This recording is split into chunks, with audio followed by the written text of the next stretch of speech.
theories abound for the presence of Baphomet.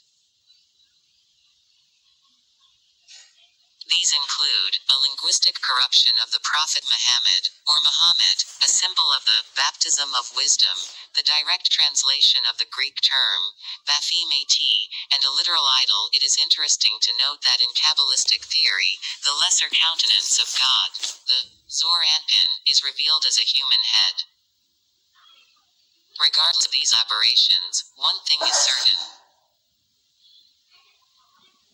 On Friday, October 13th of 1307, the origin of the superstition of Friday the 13th, King Philip ordered the arrest of several hundred Knights Templar, including their Grand Master Jacques de Molay, and formally charged them with heresy, financial corruption, bribery and secrecy.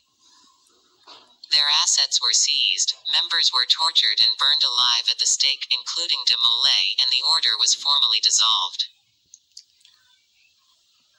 The few Templars who survived the extermination went underground into recluse, re-emerging a few years later to forge alliances with other military Christian orders prevalent in Europe at the time, such as the Order of Teutonic Knights and the Knights of St. John.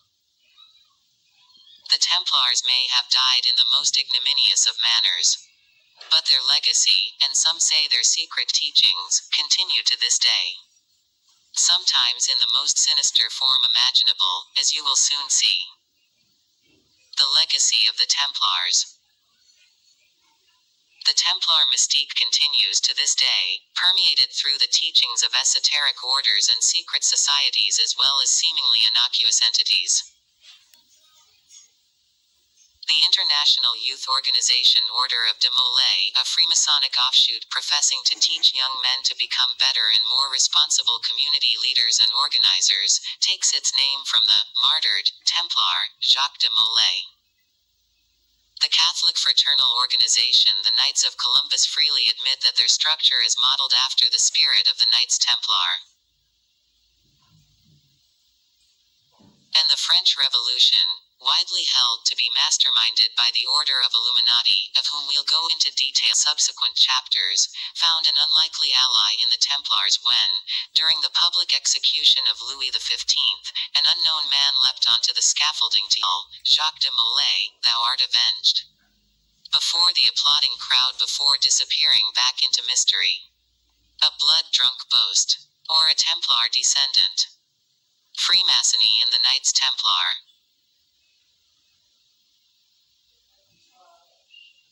Certain traditions hold that some surviving Templars, who were widespread in their travels and most certainly held alliances and links with numerous European countries, went on to the British Isles, in particular Scotland, where they perpetuated their teachings and practices in secret, eventually forming the nucleus of one of the most powerful and influential secret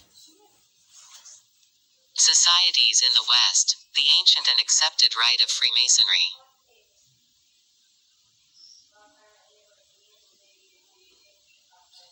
The link between the Templars and Freemasonry became even more brazen in the 18th century when the High Knights Templar of Ireland Lodge accepted a charter from the Mother Lodge of Freemasonry in Ireland, itself said to be received from a reconstituted Templar order in Paris, establishing and recognizing their claims of Masonic jurisdiction, eventually incorporating their rites into what has been known as York Rite Masonry.